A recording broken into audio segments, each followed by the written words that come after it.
Boa tarde. Onde eu trabalho há alguns anos,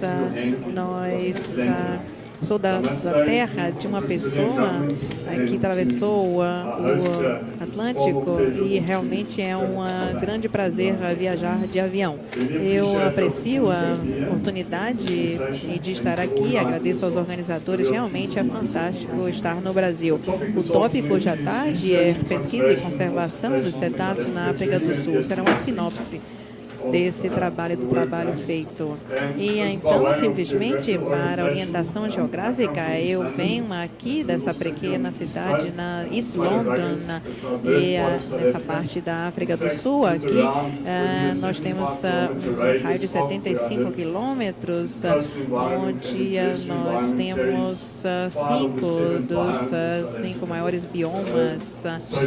Então, temos uma grande variedade também de diversas espécies, mas em relação aos cetáceos e as suas pesquisas, por Port Elizabeth é relevante, especialmente o Museu de Port Elizabeth, que começou com a curação dos ossos de cetáceos e outros materiais nos anos 60. No início, Dr. Graham Ross fez em Cape Town, também uma outra cidade, então, para pesquisas.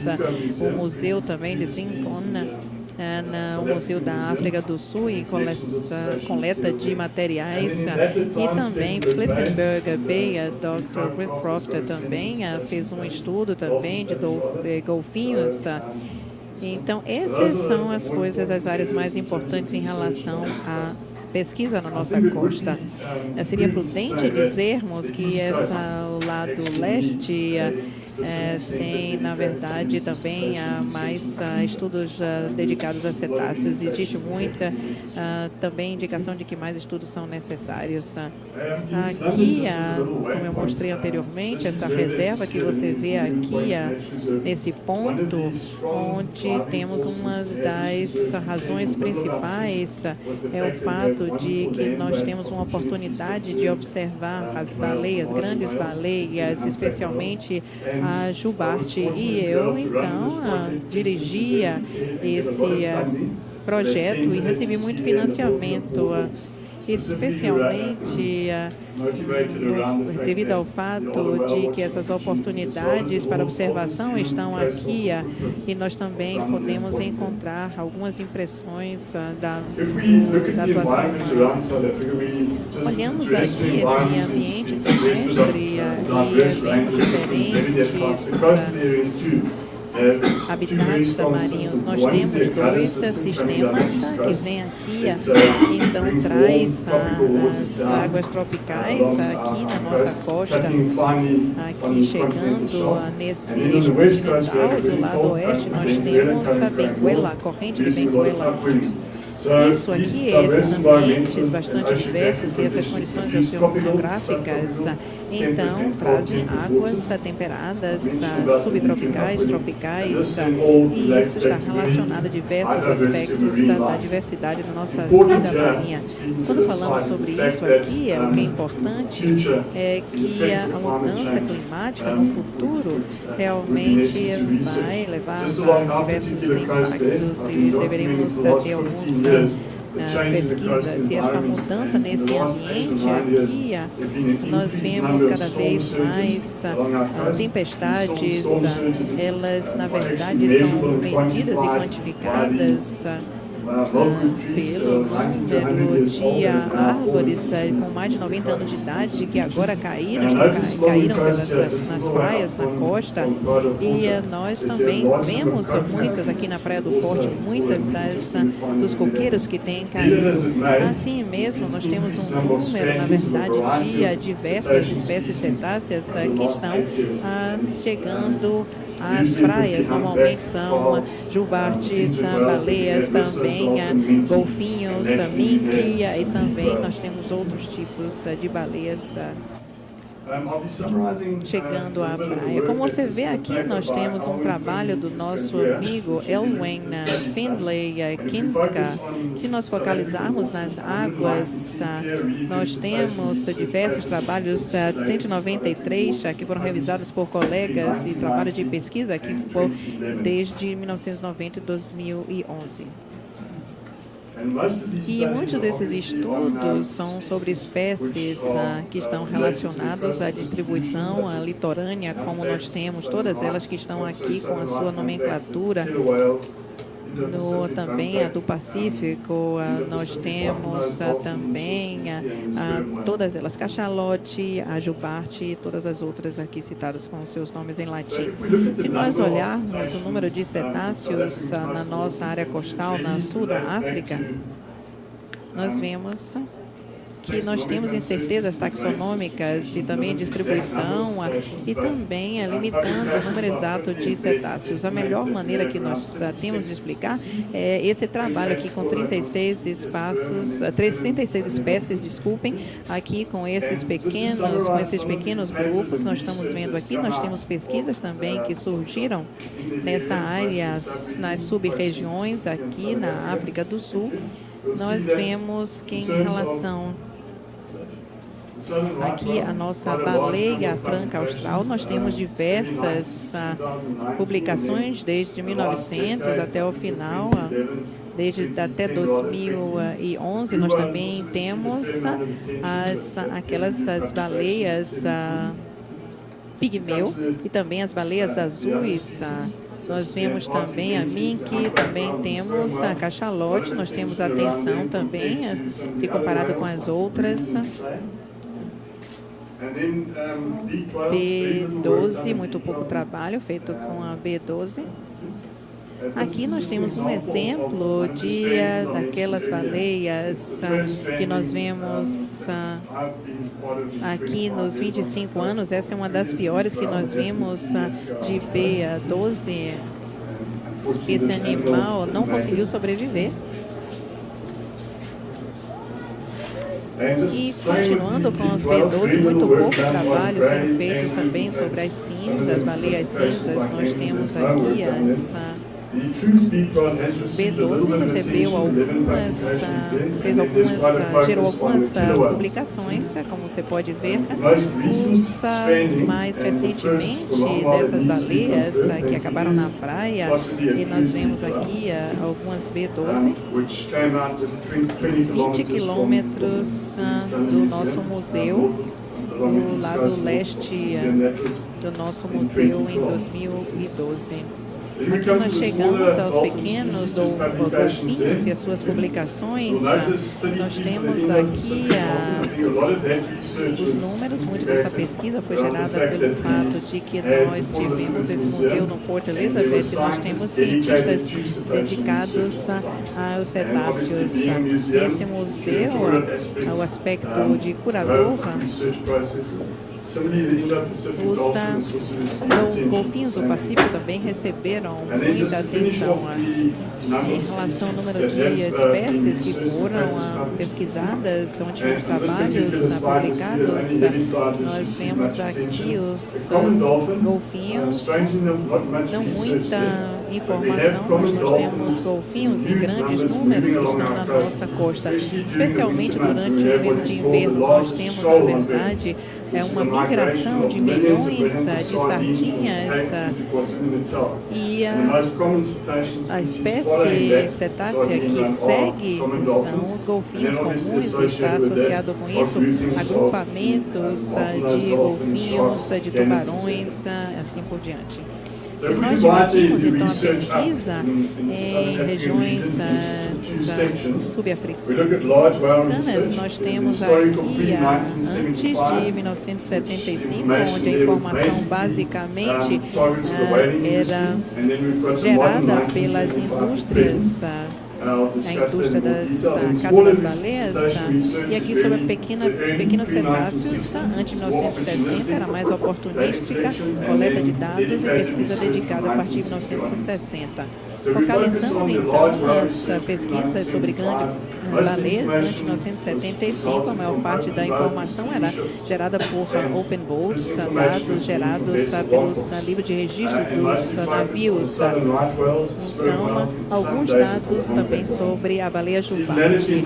Aqui a distribuição e a sazonalidade para as baleias aqui, através desses dados, é bastante extensos a partir das expedições de barcos baleeiros de 1770 a 1920. Antes de 1970, nós temos aqui informações que são geradas por cientistas.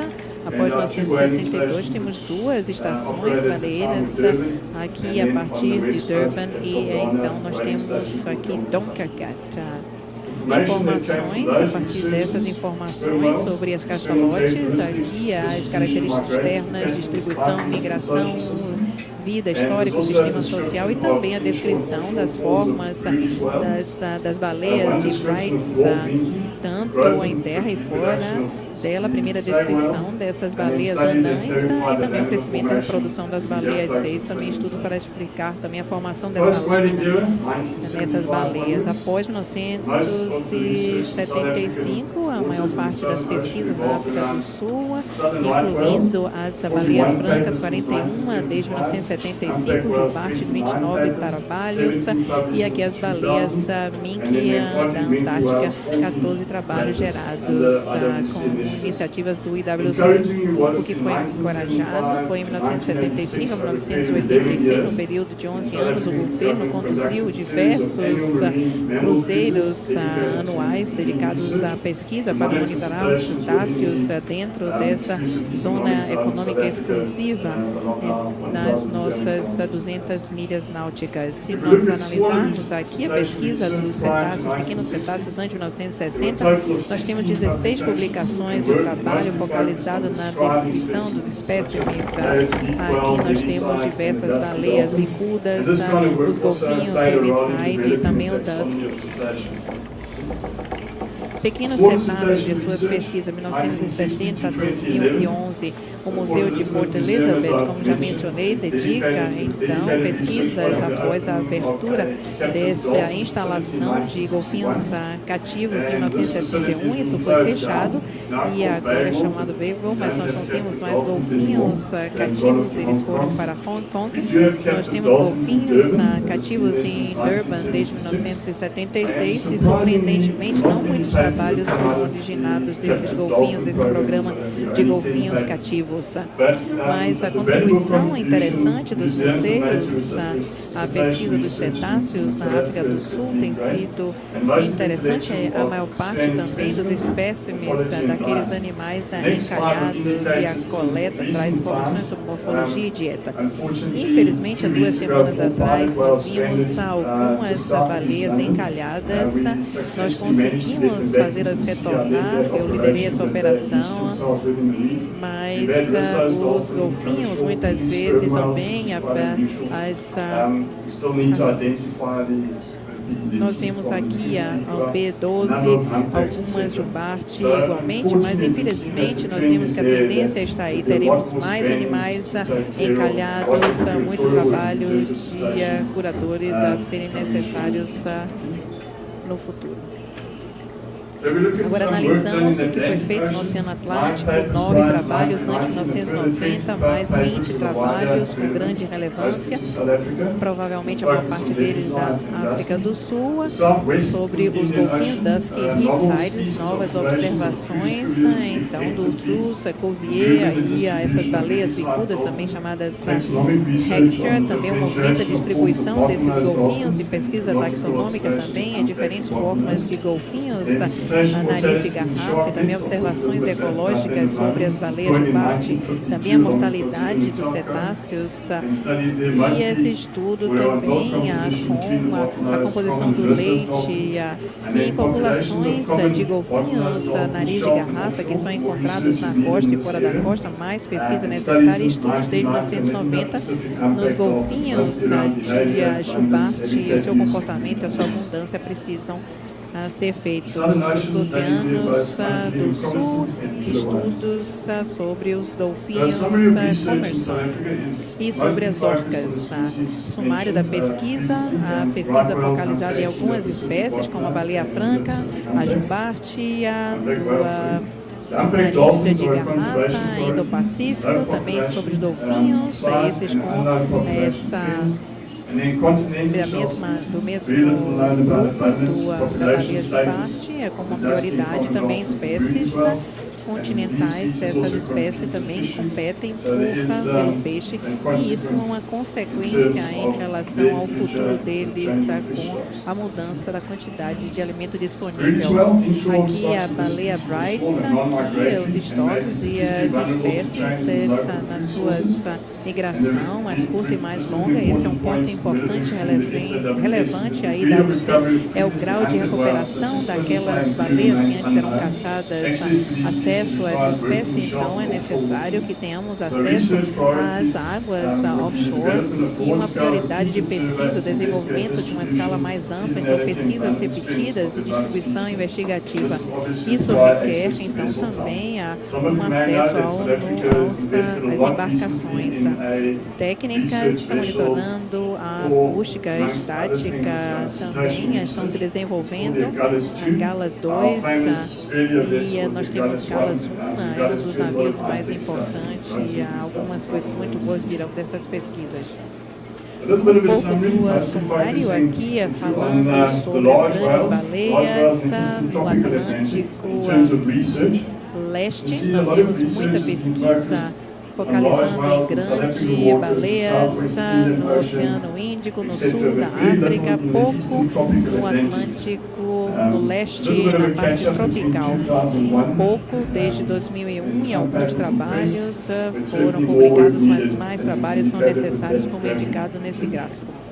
Similarmente, se vemos os pequenos cetáceos aqui na parte leste do Atlântico tropical. Nós temos aqui nessa região pouco trabalho, 1981, 1990, 91 a 2000, pouco mais recentemente, mas comparado com a parte leste da África do Sul, onde temos muitas publicações, aqui no Oceano Índico, aqui no Sudoeste, também mais trabalho é necessário que seja feito nessas áreas. Preocupações de conservação, como foram mencionadas anteriormente, mas no contexto da África do Sul, gostaria de falar aqui que nós temos um excesso de pesca dessas espécies que são... Nós temos a perda de habitat, nós temos também o turismo marinho, tem também redes anti-tubarão, e também exploração sísmica e atividades das embarcações. Nós temos o SASSI, South African Sustainable Seafood Initiative. Essa iniciativa foi iniciada alguns anos atrás, identificando basicamente os grupos. Aqui nós temos verde, laranja e vermelho, os provedores. A mensagem chegou ao público em que tipo de peixe é o peixe certo para ser pescado, e aqui nós mostramos qual é a categoria, e aí encorajando ou não o público a comprar. Parece que na verdade há um impacto positivo no comportamento dos consumidores, que está melhorando então os estoques de peixes. Temos também o gerenciamento das empresas pesqueiras, essa abordagem em relação ao ecossistema. Nos anos 60, instalamos processos científicos e técnicas de manejo para administrar os estoques e assegurar os estoques. Uma das abordagens é essa abordagem aqui, é a F, e temos 3 áreas que focalizam nas áreas protegidas, também métodos de mitigação da pesca incidental, mas no final o pensamento é que na verdade temos que relacionar as nossas necessidades com a disponibilidade. A África do Sul tem diversas áreas protegidas, tanto para a pesca, também como ferramenta de conservação. Em muitos casos, eles melhoraram o status dos estoques explorados, também com a conservação da biodiversidade, como mencionei anteriormente. Nós temos um ambiente bastante diverso, mas o que é encorajante é uma iniciativa que analisa essas áreas offshore, essas áreas protegidas. Isso está relacionado à segurança, a uma combinação que analisava com os componentes incluídos nessa abordagem. Isso é um fato positivo que vemos para o futuro. Um sumário sobre essas áreas protegidas. Vemos que nós tenhamos 23 áreas marinhas protegidas. Aqui, não há muito, na verdade, feito na proteção dos cetáceos, como, por exemplo, já que a migração, já que, por exemplo, nós vemos algumas espécies como o nariz de garrafa, que não é afetado por isso. Algumas vezes podemos proteger alguns peixes, ou podemos proteger um ecossistema, mas traz um benefício de conscientização das pessoas em relação ao benefício da conservação. Isso por si só já é um passo importante. Então, essas são diferentes áreas costeiras com diferentes opções de manejo. Nós temos os MPAs, que são protocolos de administração dessas áreas que protegem uma espécie ou a própria região. Perda de habitat, nós temos perdas, nós temos pessoas indo em direção à costa, buscando emprego nessas áreas costeiras. Nós temos um aumento da população, isso traz muita pressão nos ecossistemas do lado positivo. No entanto, as nossas iniciativas, a relação com o Brasil, com a Índia, com a China, por exemplo, tem resultado no crescimento econômico. Isso se traduziu em IDZ, e essas são zonas de desenvolvimento e portos. Isso é uma fonte de preocupação, já que nós temos também uma produção aumentada, por exemplo, de poluição. Temos problema também com as fontes difusas, essa interface com o lixo. Uma das razões, a falta de conformidade com as leis tem trazido esse problema, o tráfego dos barcos e também o efluentes ricos em produtos orgânicos. Nós temos uma falta de, na verdade, segmento das leis nessas áreas costeiras, mas existem também muitos efluentes não controlados que estão indo para o meio ambiente. Não sabemos qual é o efeito nas espécies de cetáceos, de mamíferos que utilizam essas áreas. Turismo marinho. A África do Sul tem sido bem sucedida em relação a isso. Nós temos 33 operadores de observação turística controlados. Desde 1998, nós temos regulamentações sobre a operação de uma empresa de turismo relacionada com a observação de golfinhos e de baleias. Aqui uma estatística que pode ser interessante para vocês. Para os nossos amigos da Costa do Marfim, do Galpão, é que ainda existe um grande potencial economicamente na conservação dos cetáceos e das baleias na indústria baleeira. E nós queremos compartilhar os efeitos positivos. Nós passamos por uma curva desde os anos 1990 sobre o que é bom e o que é ruim e o controle em torno disso. Próximo slide.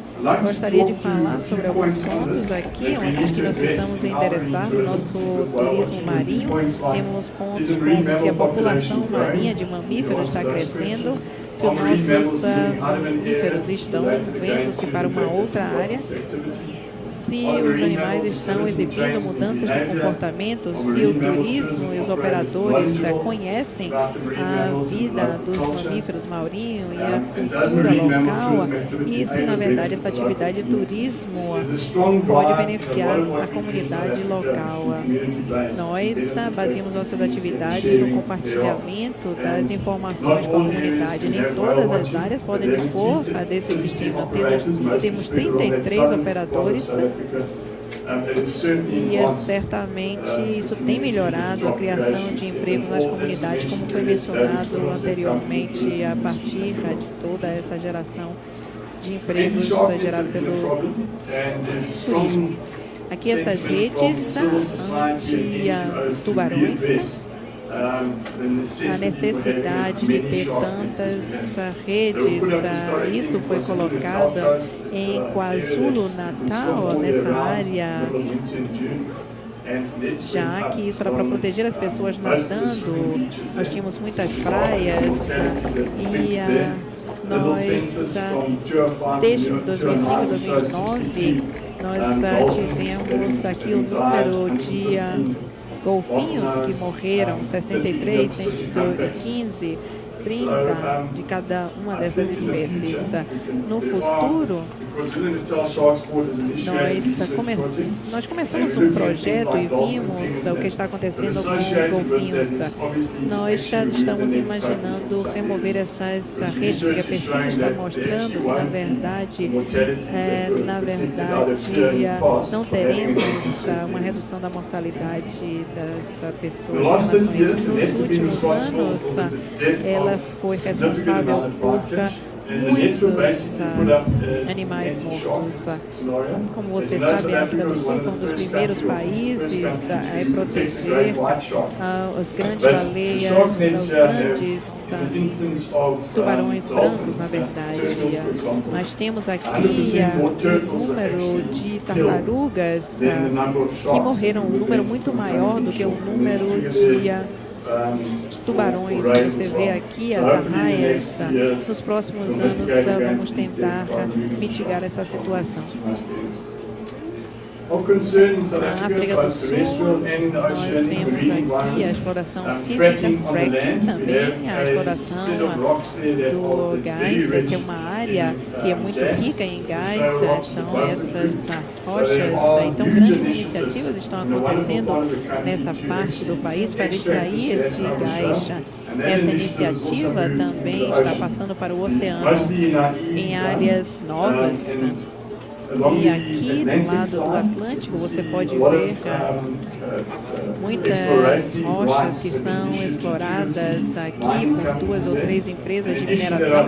É uma questão importante, mas quando eu voltar, depois desse encontro, nós tivemos aqui uma licitação para a exploração dessa área na África do Sul. Nós temos um processo, temos um edital e você é chamado para participar. E uma dessas coisas que eu vou estar fazendo quando voltar é de que o processo traga monitoração dos navios para ver de como essas atividades sísmicas estão acontecendo e também que sejam respeitados os cetáceos, e cada um deles, eles têm que ter uma pessoa qualificada para trazer aconselhamento em relação aos testes que vão estar acontecendo, para que exista um mínimo de distúrbio sendo causado aos cetáceos nessa área. Mas será um desafio para a África do Sul. Para concluir sobre essas questões aqui, uma parte positiva é que temos a oportunidade na África do Sul, uma disponibilidade também do governo em melhorar e ter a maior aplicação e também a obediência às leis para assegurar o futuro dos cetáceos na nossa área. Como eu mencionei, como foi mencionado em algumas apresentações hoje, na verdade, esses animais não conhecem fronteiras. É claro que animais podem vir da América do Sul para a África do Sul, então, na verdade, a natureza não tem fronteiras, mas um outro aspecto que nós queremos analisar na África do Sul é uma abordagem filosófica, é nossa missão, todos nós, que as pessoas então se conscientizem sobre a esse valor da natureza. Então, eu agradeço pela oportunidade de compartilhar essas informações. Muito obrigada.